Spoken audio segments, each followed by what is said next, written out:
Now, for our second to last speaker of this session, Kai Kim.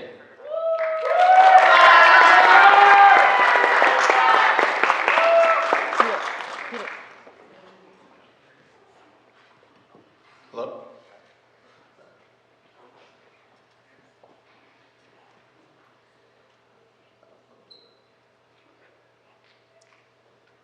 A few months ago, a Netflix show caught my attention. It was the most viewed Netflix show in the entire United States. It was trending on TikTok, and in an immediate thrill of finding a new show to binge watch, I gave it a try. Adolescence opens up with the scene of local police officers in a London suburb breaking down the front door of a family home. Armed officers frantically search throughout the home for someone who, by the looks of it, has committed a very serious and heinous crime. At this point, I thought that this was like every other show I've watched, right? An action series, a crime thriller, a docu-series, something that I think I could have fun watching. But then it ended up unexpectedly turning out that these police officers were looking for a 13-year-old boy. Right? At this point, what his initial reactions was, just like mine, complete shock, but also immense fear, as Jamie was completely scared of what was going to happen next. He pleaded to see his father, and the police denied him to.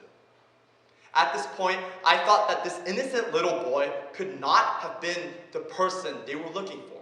It surely could have not been him that had been the committer of the serious crime. But yet, the police didn't care. They took him into the police station where they got his fingerprints and told him about the procedures that he would have to go through next, while Jamie's parents and I watched in horror, wondering what was going to happen next to this little boy. Investigators, public defenders, and psychologists entered the cell to ask him what had happened the night before. Then, it all came toppling down. Jamie's veil of innocence was dismantled. The investigators strike him and his father down with the surveillance video of 13-year-old Jamie committing a murder of a girl named Katie in cold blood. I had a couple initial reactions to what had happened. Firstly, I thought it was tremendously a great show, right? This was the span of one episode where I completely was blown away about what the message of the true story was going to be. I thought it was something that was going to be fun to binge watch, not something I had to seriously lock in for and understand what was happening. But then, I thought it was absolutely silly, right? This boy could not have committed a murder. Nobody in real life is going out there and committing cold-hearted murder that looks like this, right? He looks like an innocent young boy that couldn't even lay a finger on anyone else. But then, there was 3 episodes left, so I watched those, but also after that, I analyzed what had happened with the origins of the story. The person who wrote the original screenplay, his name is Jack Thorne, and he intended the story to talk about why a boy would want to commit the murder, not who committed it. It's different from the conventional stories of murder mysteries, where we want to know what happened with the murder, who was it, and all of these dramatic sequences. This story was just about why this boy was so motivated to commit murder. So we're introduced throughout the rest of the series through series and scenarios where we learn more about Jamie's character, dismantling him down brick by brick and layer by layer. They first talk about how Jamie's classmates always viewed him as an oddball, someone who stuck out like a sore thumb but was cast away in the back of the room. The only people he fit in was with his group of guy friends. Jamie was also found to have evidence of him commenting on other girls' Instagram posts with explicit comments. And he showed that he was an odd person and always was doing weird things on social media. But lastly, they found the motive for why Jamie would have wanted to commit the murder in the first place. A psychologist breaks him down and asks him why he had done it. With no remorse, he tells her that he needed to get back at this girl. Now, when we look at what happened to Jamie, he tells her that the person he killed, her name was Katie, had had done bad things to him. He needed to get back at her because, for example, a lot of what happened at the school consisted of Katie being bullied because she had a lot of images, inappropriate images about her being surrounded through the school. Jamie saw it as an opportunity to riz her up, and he tried to ask her out. But what had happened next is that she completely rejected him. I mean, who would, after all that scenario, right, all that situation, bad situations, who would take him in? But then he saw it as a sign of deep humiliation. He saw it as a deep offense, and he decided to act on his hatred, his inner hatred against Katie. So we see that during this time where the psychologist talks to Jamie, we really figure out what was wrong with him. He had this deep sense of hate. Adolescence speaks to a bigger theme and bigger reality that is affecting parents, schools, and children. Parents are overjoyed that their children are just safer, locked away in their rooms, glued to their phones, without going out and doing random things that they would decades ago, right? But the reality is a sad one. They are more in danger right now than they were decades ago. That phone lets them have this danger plague their minds and is right at their fingertips. Now, what is the danger that I'm talking about? What is happening to make people like Jamie completely snap and turn into a monster? It's an obvious enemy. People like Jack Thorne, and also educators, government officials, and organizations are blaming one thing and one thing only. It's called red pill.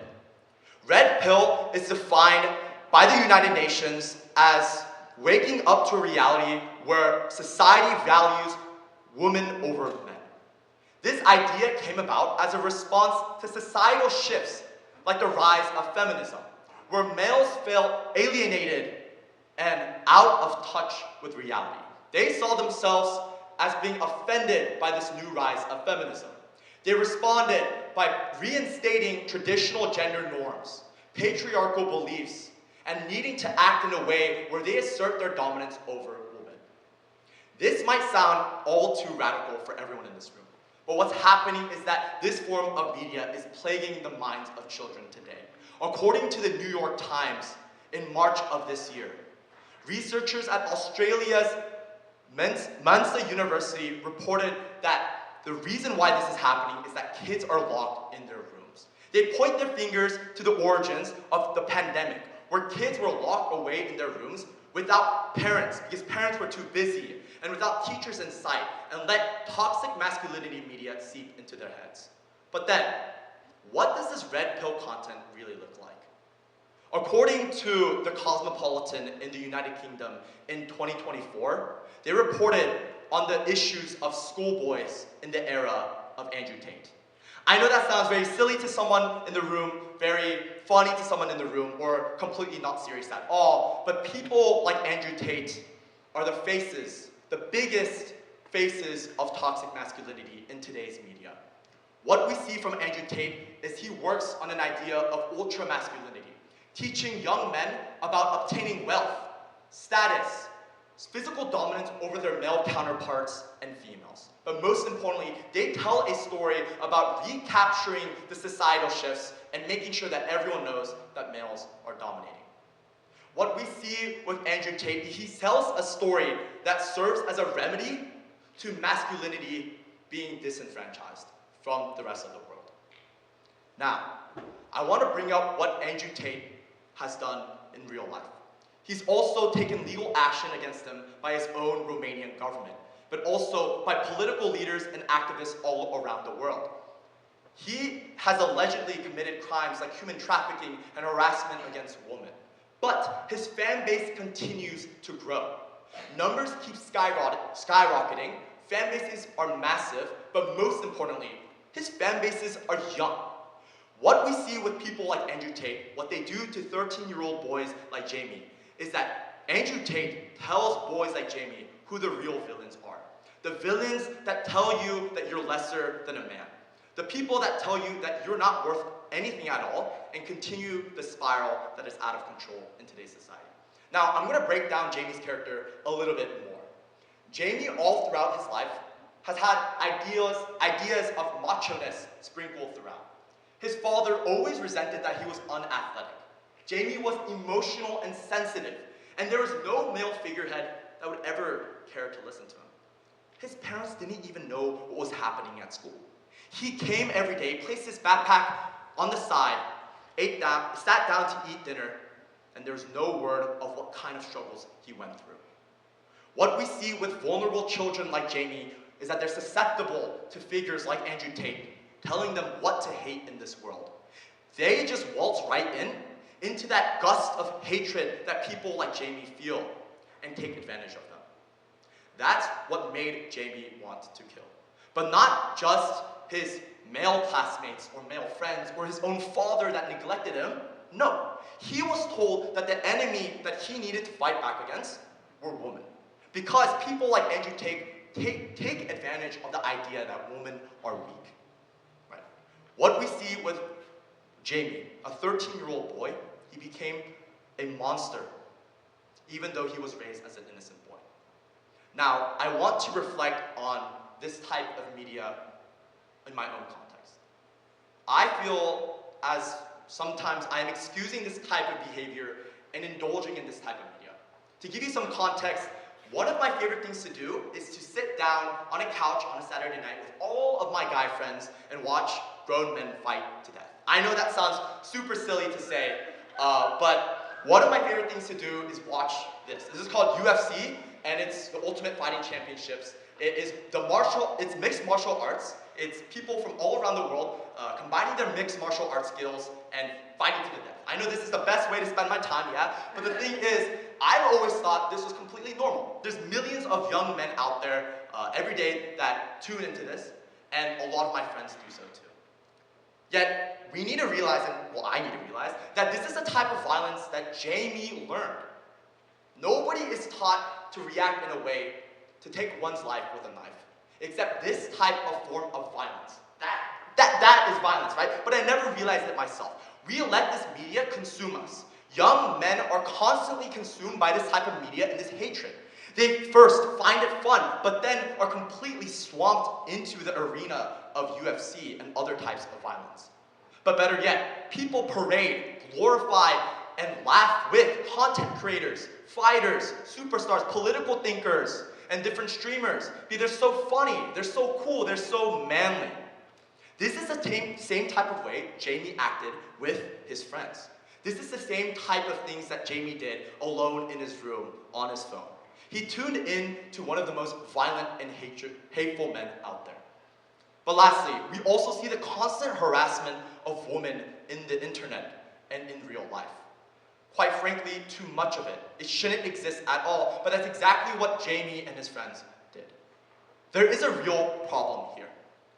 Adolescence wasn't just based off of a fictitious story like I thought it was in the beginning.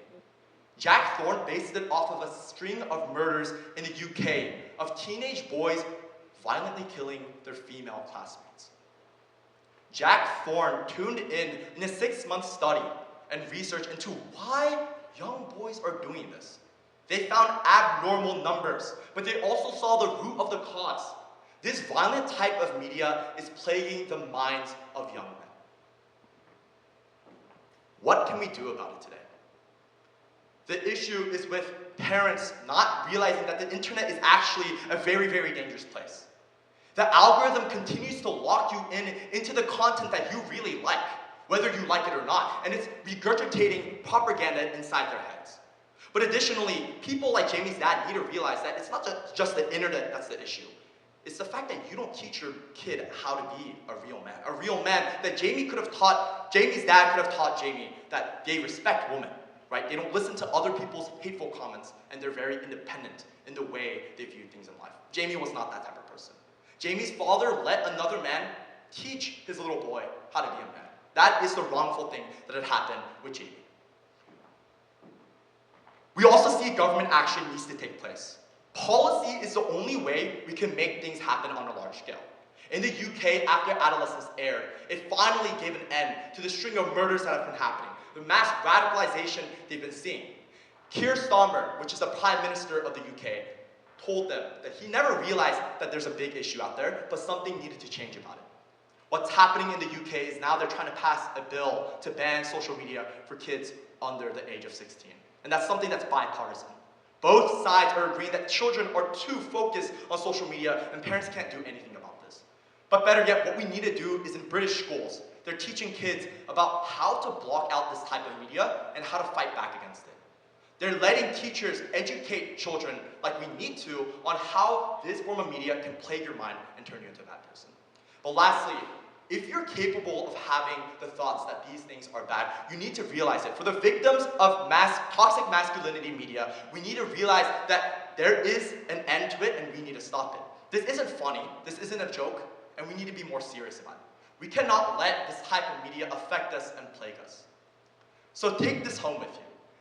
Jamie's father wept at the sight of seeing his little innocent boy turning into an unrecognizable monster. We need to weep at society's situation where our sons, brothers, friends, and even you yourself and me are turning into and tuning into this type of propaganda that's online. What's happening is we're letting people villainize us, people telling us that we need to hate because we are men. Turn away from macho media, the media that morphs men into monsters. Thank you so much.